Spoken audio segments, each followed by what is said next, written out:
आऊज़ुबिल्लाहिमिनश्शैतानिर्रजीम बिस्मिल्लाहिर्रहमानिर्रहीम अस्सलामु अलैकुम वरहमतुल्लाहि वबरकातुहू। व्यूअर्स, मैं हूं मोहम्मद नदीम और आप देख रहे हैं एच टेक IT एजुकेशन।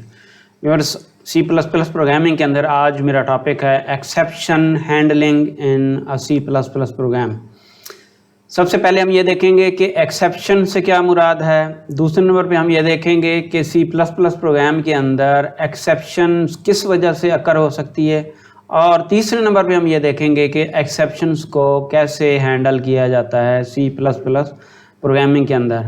ये एक बहुत ही इंपॉर्टेंट टॉपिक है किसी भी प्रोग्रामिंग लैंग्वेज का। आप चाहे जावा ले लें, C++ ले लें, C# ले लें, किसी भी प्रोग्राम के अंदर आप प्रोग्रामिंग कर रहे हैं तो उसमें ये एक कॉमन सी चीज़ है कि एरर्स अकर होते हैं या बग्स उसके अंदर आ जाते हैं। तो उनको प्रॉपर हैंडल करने के लिए हम जो एक टेक्निक या मेथड यूज़ करते हैं उसको बेसिकली बोलते हैं एक्सेप्शन हैंडलिंग।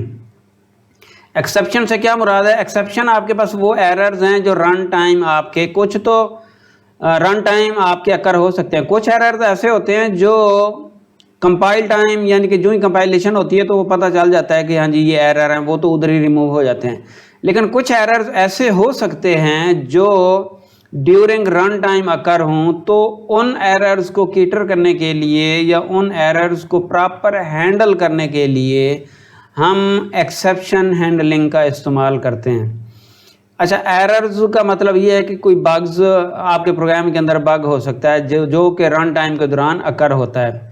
उसकी काज काफ़ी सारी हो सकती हैं, जिनमें से कुछ मैं आपके सामने रख देता हूँ।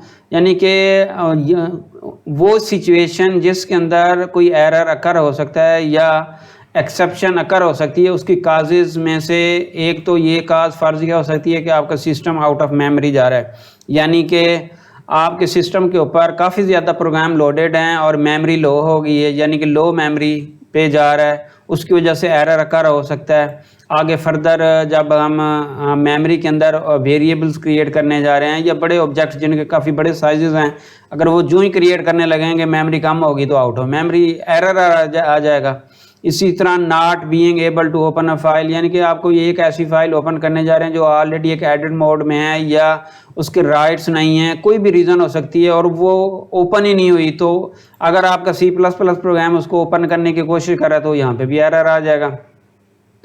इसी तरह आप किसी एक ऐसे ऑब्जेक्ट को इनिशियलाइज कर रहे हैं, किसी ऐसी वैल्यू से इनिशियलाइज कर रहे हैं जो कि इम्पॉसिबल है, तो उस केस में भी एरर आ सकता है। तो ये कुछ सिचुएशंस हैं या कुछ रीजंस हैं जिनकी वजह से एरर प्रोग्राम के अंदर एरर अकर हो सकता है।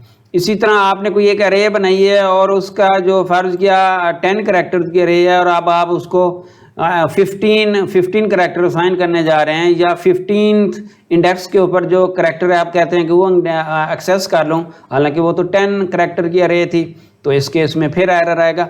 तो ये कुछ मैंने आपके सामने चीज़ें रखी हैं जो कि जिनकी वजह से रन टाइम के दौरान एरर अकर हो सकता है। अब अगर आप उसको हैंडल नहीं करेंगे एक्सेप्शन हैंडल को, तो उस केस में पूरे का पूरा प्रोग्राम ही आपका बंद हो जाएगा। तो ये एक बड़ी पैनिक सी सूरत हाल होती है क्लाइंट के लिए, या आपने जो प्रोजेक्ट एक बनाया है या आपने एक प्रोग्राम बनाया है कि वो अचानक ही चलते चलते बंद हो जाए। हालांकि अगर एरर आता है तो फिर उसको प्रॉपर उसका एक मैसेज शो होना चाहिए, प्रॉपर हैंडल होना चाहिए और एक ग्रेसफुली अगर क्लोज भी करना है तो ग्रेसफुली कोई मैसेज दे के कि हाँ जी ये एरर आ गया है, कोई अननोन एरर आ गया है या कुछ स्पेशल किस्म का एरर आ गया जिसकी वजह से मुझे एप्लीकेशन यहाँ पे क्लोज करनी पड़ रही है। तो ये गुड प्रैक्टिस होती है, या यूँ कह लें कि ये आप कोई भी आप प्रोग्रामिंग में जाएंगे, कोई भी प्रोजेक्ट बनाएंगे, प्रोग्राम बनाएंगे, तो उसके अंदर एक्सेप्शन हैंडलिंग के बगैर प्रोग्रामिंग आप नहीं कर सकते। तो इस वजह से बहुत ज़्यादा इंपॉर्टेंट है। और ये जो बेसिक कंसेप्ट होता है एक्सेप्शन हैंडलिंग का, वो सारी लैंग्वेजेस में सेम ही होता है, चाहे C++ ले लें, जावा ले लें, C# एक्सेट्रा एक्सेट्रा, जिस लैंग्वेज में भी करेंगे इनका जो बेसिक कंसेप्ट है वो सेम ही रहता है। अच्छा जी, अगर हम C++ के हवाले से बात करें तो इसके अंदर एक स्टेटमेंट यूज़ होती है या जो कीवर्ड्स होते हैं उनको कहते हैं ट्राई कैच। C++ प्रोग्रामिंग के अंदर आप जब एक्सेप्शन हैंडल कर रहे होंगे तो उस केस में आप 3 कीवर्ड्स आमतौर पे यूज़ करते हैं, और वो है एक नंबर पे ट्राई, दूसरे नंबर पे कैच और तीसरे नंबर पे थ्रो। इन 3 कीवर्ड्स के थ्रू हम एक्सेप्शन हैंडल यानी कि एरर्स अपने हैंडल करेंगे। अब ट्राई कीवर्ड क्या करता है, वो आपको अलाउ करता है कि आप एक सेट ऑफ ब्लॉक बना लें, यानी कि पेरेंथेसिस, जिस तरह नीचे आपको एग्जांपल नज़र आ रही है, पेरेंथेसिस के अंदर जो ब्लॉक बनाएंगे ये यूं समझें कि आपकी एक्सेप्शनल हैंडलिंग का पार्ट है और इसके अंदर कोई एरर अकर होगा तो आप उसको हैंडल कर सकते हैं।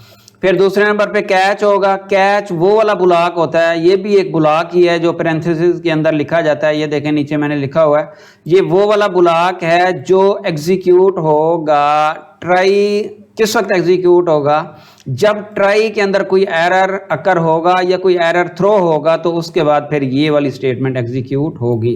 लेकिन उससे जो वेरी नेक्स्ट स्टेटमेंट्स होंगी प्रोग्राम की वो रुक जाएंगी और ये आपका जो कंट्रोल है डायरेक्ट इस ब्लॉक के अंदर आ जाएगा, कैच ब्लॉक के अंदर। और फर्दर इसके अंदर जो आपने मैसेज शो कराना है या फर्दर कोई आपने प्रोसेसिंग करानी है, लॉग कराना है और आपने कोई ईमेल करनी है, यानी कि आपने अब ऐसे भी हो सकता है कि प्रोग्रामिंग के अंदर जब आप प्रोग्राम बना रहे होते हैं तो जब क्रिटिकल एरर होते हैं, अगर फ़र्ज़ के आपके हंड्रेड्स ऑफ क्लाइंट हैं या मतलब यूं कह लें कि थाउजेंड्स ऑफ क्लाइंट हैं, तो अब एक एक क्लाइंट के सिस्टम पे जाके इस चीज़ को आइडेंटिफाई करना और जाके एरर देखना ये मतलब पॉसिबल नहीं होता। उसका हल ये होता है कि फिर इस तरह के एरर जो क्रिटिकल एरर्स होते हैं, जो आप समझते हैं कि लाजमी फ़ौरन ही ईमेल मिले आपको, तो आप उसके लिए ईमेल कॉन्फ़िगर कर सकते हैं। ईमेल कॉन्फ़िगर करने के बाद आप प्रोग्राम के थ्रू ही ईमेल जनरेट करा दें और ईमेल कर दें, ताकि जब भी किसी एप्लीकेशन के अंदर एरर अकर हो तो आपको फ़ौरन ईमेल मिल जाए और साथ ही एरर की डिटेल भी मिल जाए। तो ये एक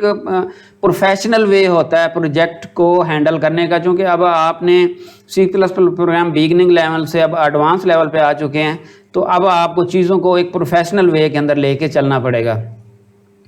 अच्छा, थ्रो कीवर्ड क्या करता है, वो ट्रिगर करता है एक्सेप्शन को, यानी कि आप ट्राई के अंदर, ट्राई ब्लॉक के अंदर जब थ्रो यूज़ करेंगे तो वो ट्रिगर कर देगा और उससे क्या होएगा, उससे ये होएगा कि आपके जो कैच ब्लॉक है वहाँ पे कंट्रोल वो ट्रिगर करके सेंड कर देगा जब भी कोई प्रॉब्लम डिटेक्ट होगा। अब वो डिटेक्ट कैसे होता है ये आगे एग्जाम्पल से मैं आपको समझाता हूँ। उसके बाद कैच स्टेटमेंट जो है वो आपको एक अलाउ करती है, जो पहले भी मैंने आपको बताया कि एक ब्लॉक बन जाएगा और उसके अंदर जो आप एरर अकर होगा उसके अकॉर्डिंगली अपनी स्टेटमेंट लिख सकते हैं। अच्छा, अब मैं एक सैम्पल प्रोग्राम मैंने बनाया है उसी तरह इंट मेन। पहली बात तो ये है कि इसके लिए जब हम एक्सेप्शन यूज़ करेंगे तो यहाँ पे मैं जिस तरह हम आयो स्ट्रीम या स्ट्रिंग वगैरह इंक्लूड करा रहते हैं, लाइब्रेरी फाइल इंक्लूड कराते थे या हेडर फाइल भी कह सकते हैं, इसी तरह एक और हेडर फाइल है वो एक्सेप्शन की। तो एक्सेप्शन के लिए मैं इसको यूज़ करूँगा और आगे इसका नीचे यूज़ आएगा। अच्छा, पहले नंबर पे मैं ये करता हूँ कि स्टूडेंट के मार्क्स एंड 60, मैं ये कहता हूँ जी कि अगर इसके 70 से ज़्यादा हैं तो फिर तो उसको कॉलेज के अंदर एडमिशन दिया जाए, अदरवाइज़ ना दिया जाए। अगर इतने मार्क्स प्रोग्राम के अंदर एंटर होते हैं तो ओके, अदरवाइज़ एक एक्सेप्शन थ्रो करा दी जाए जिसमें बता दिया जाए कि आपका जो यहाँ पे जो मार्क्स हैं वो सही नहीं है, इस वजह से आपको एडमिशन नहीं दिया जा सकता। फिर एक्सेप्शन के अंदर जाके आप हैंडल कर लें। ये यूँ कह लें कि ये हम मैन्युअली एक्सेप्शन को हैंडल कर रहे हैं।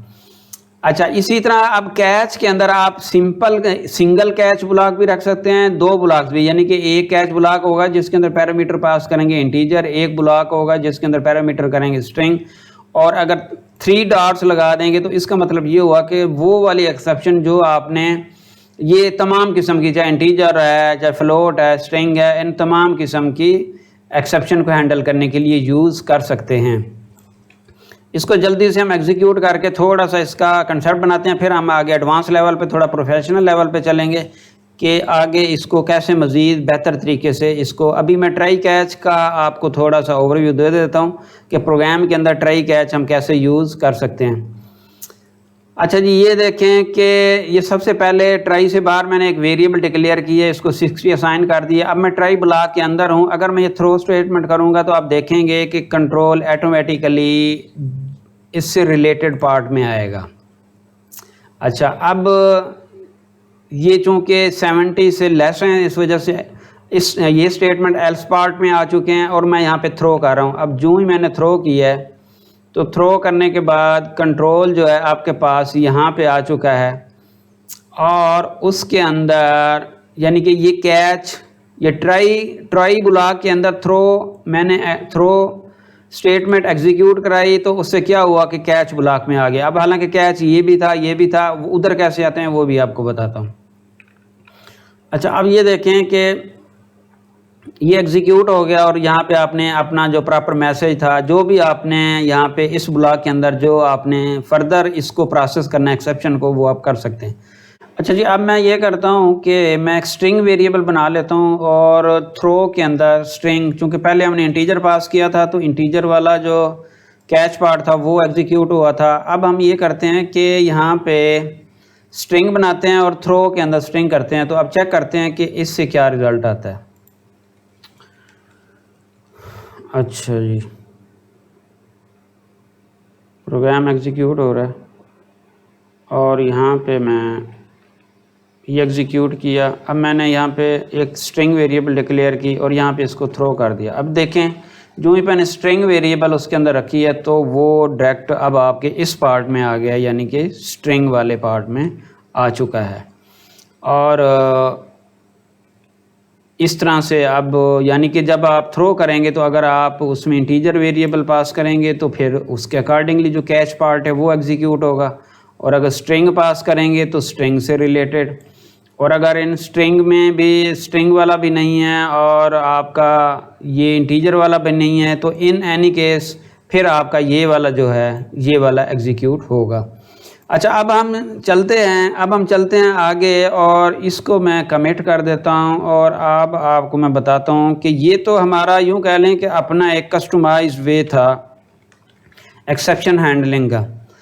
अब ये मैं एक और प्रोग्राम बनाता हूँ, उसके अंदर हम देखते हैं कि अनहैंडल्ड एक्सेप्शन, यानी कि अनफोर्सीन ऐसी एक्सेप्शन जिसका हमें आइडिया नहीं है कि ये हो सकती है, तो उसको कैसे हैंडल कर सकते हैं। ये देखें, उसकी एक एग्जांपल मैंने बनाई है। उसमें मैंने ये किया कि एक कांस्टेंट स्ट्रिंग टाइप की एक कांस्टेंट वेरिएबल लिया और उसमें कोई स्ट्रिंग मैंने स्टोर कर दी है।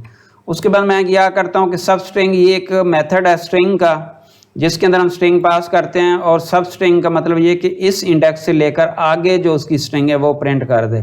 मैंने ये 5 वाली, ये मेरे पास 8 करैक्टर्स हैं, 1 2 3 4 5 6 7 8 करैक्टर्स हैं। तो मैंने 5th से आगे इसको प्रिंट कराना चाहे। अब मैं यहाँ पे गलती से फ़र्ज़ किया, मैं यहाँ पे 10 दे देता हूँ, हालांकि करैक्टर 8 है। तो उस केस में क्या होता है, तो अभी मैं आपको ये चेक कराता हूँ कि इससे आगे क्या होता है।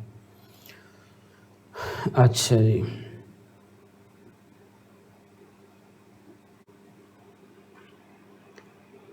हाँ जी, यहाँ पे इसका एरर आ रहा है, इसको मैं हटा देता हूँ।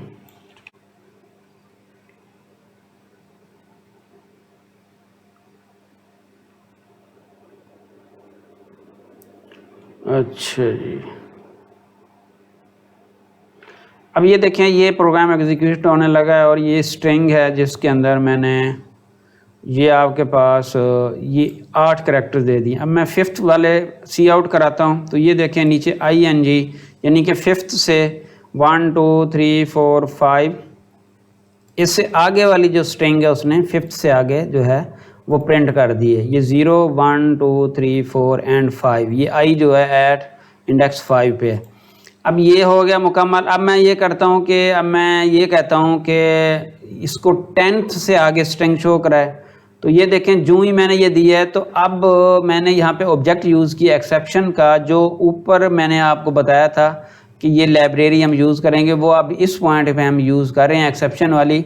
उसका मैंने एक रेफरेंस दे दिया है, यानी कि रेफरेंस ऑब्जेक्ट क्रिएट कर लिया, और रेफरेंस वेरिएबल के अंदर मैं जाके यहाँ पे एक मेंबर फंक्शन है उसका व्हाट, जो बताता है कि एरर क्या है, यानी कि एक्सेप्शन क्या है।